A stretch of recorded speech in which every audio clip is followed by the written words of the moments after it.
सभी को अभिलाषा चौहान का नमस्कार। शब्दों के भेदों के अंतर्गत हम चर्चा कर रहे हैं अभिकारी शब्दों की या अव्यय शब्दों की, जिनमें हम इससे पहले चर्चा कर चुके हैं क्रिया विशेषण शब्दों की, संबंध बोधक शब्दों की और समुच्चय बोधक शब्दों की। तो आज बारी है विस्मयादि बोधक शब्दों की।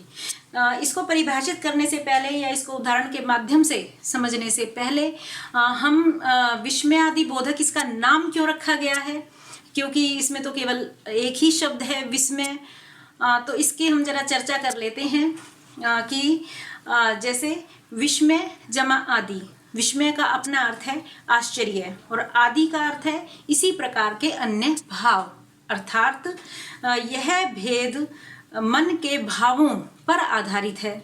और जब हम विस्मयादि बोधक कहते हैं, बोधक का अर्थ बताने वाले, तो विस्मय जमा आदि अर्थात आश्चर्य जैसे और इसी प्रकार के अन्य भावों को समझाने वाले या व्यक्त करने वाले इसी प्रकार के और शब्द, इसीलिए शब्द बना विस्मयादि बोधक शब्द।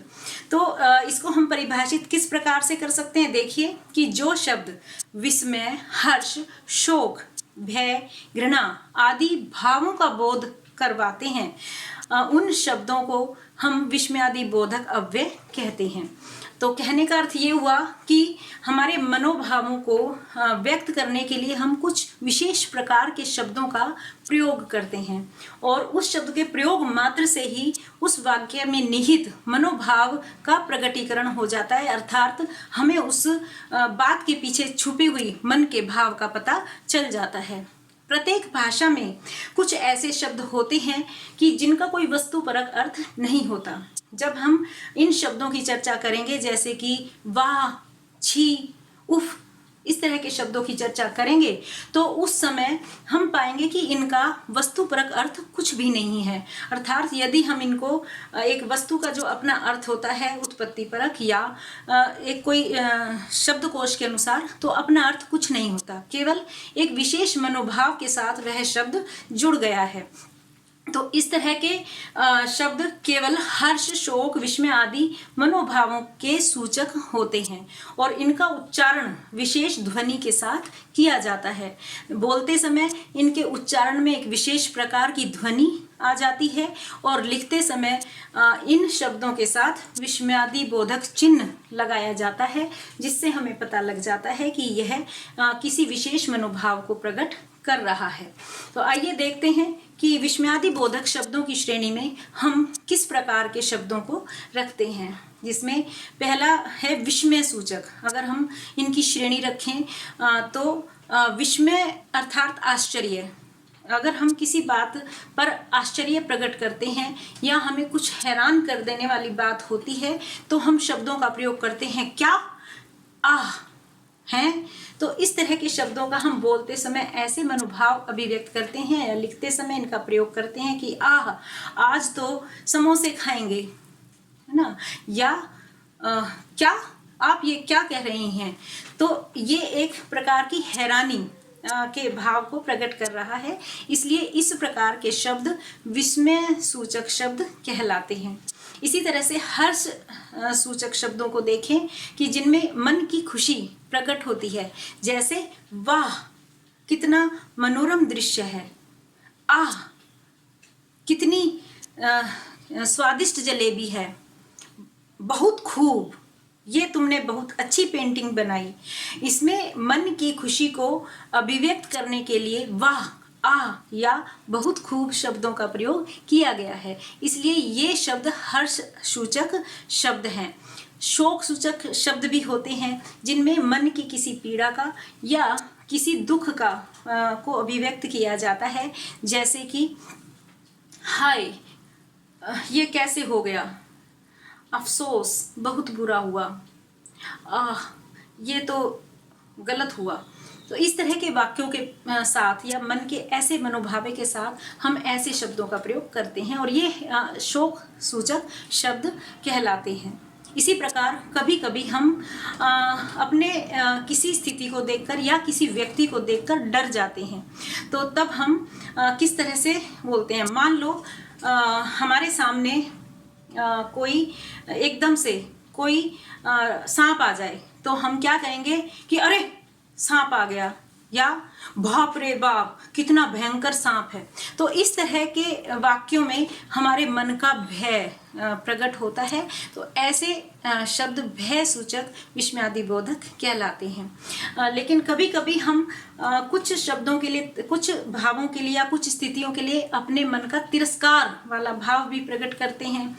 जैसे कि हट एक तरफ, धिक ये भी कोई जीवन है, छी दूर हटो। तो इन शब्दों में हमने अपने मन को पसंद ना आने वाली वस्तु का तिरस्कार किया है या स्थिति का तिरस्कार किया है, इसीलिए ये विस्मयादिबोधक शब्द तिरस्कार सूचक शब्द कहलाते हैं। इसी प्रकार से हम अपने मन को पसंद आने वाली बात को स्वीकार भी करते हैं और हम शब्द प्रयोग करते हैं बहुत अच्छा, ये आपने बहुत अच्छा किया, बहुत अच्छे, ऐसे ही लगे रहो, ठीक, बिल्कुल ठीक। तो इस तरह से जब हम बोलते हैं तो ये स्वीकार सूचक विस्मयादिबोधक शब्दों की श्रेणी में आते हैं। या हम कभी कभी भगवान के लिए भी संबोधन करते हैं और उनको आदर देते हैं कि हे भगवान अब तो न्याय करो। तो इस तरह की हम जब भगवान को आदर या किसी उम्मीद की दृष्टि से देखते हैं तो इस प्रकार के शब्दों का प्रयोग भी करते हैं। या हम कभी कभी चेतावनी भी देते हैं, जैसे कि खबरदार गांव में चोर हैं, सावधान यह वायरस बहुत खतरनाक है, होशियार, खबरदार वहाँ बहुत खतरा है। इस तरह की कई प्रकार की चेतावनियां हम अक्सर सुनते रहते हैं और इनमें जिन शब्दों का प्रयोग किया गया है ये सभी शब्द चेतावनी सूचक शब्द हैं। इसी तरह से हम कभी कभी अनुमोदन सूचक शब्दों का प्रयोग करते हैं। अनुमोदन का अर्थ है जिसमें हम किसी बात के लिए हामी भरते हैं। जैसे कि हमें किसी ने कुछ कहा तो हम उसको कहते हैं कि अच्छा ठीक है, ठीक कर लो। तो इस तरह के शब्दों का प्रयोग भी हम करते हैं। इसी तरह से पीड़ा सूचक शब्द का प्रयोग किया जाता है। जैसे चलते चलते यदि मेज का कोना लग जाए पैर में तो हम क्या बोलते हैं, आउच, लग गया। तो यहाँ एकदम से जो पीड़ा हुई थी या जो तकलीफ हुई थी चोट लगने के कारण, तो ऐसे शब्द के लिए हम आउच शब्द का प्रयोग करते हैं और यह पीड़ा सूचक विस्मयादिबोधक शब्द है।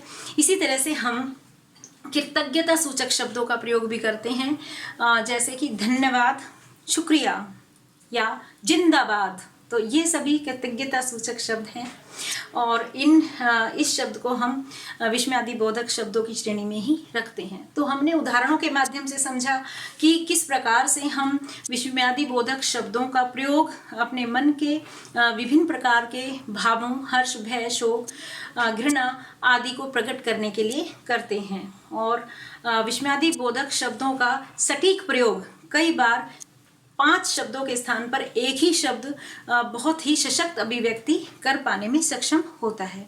तो इसी के साथ आप इस वीडियो को हम यहाँ समाप्त करते हैं और अगली वीडियो में हम मिलेंगे निपात पर चर्चा लेकर। तब तक के लिए आप सभी को अच्छे स्वास्थ्य की शुभकामनाएं। नमस्कार।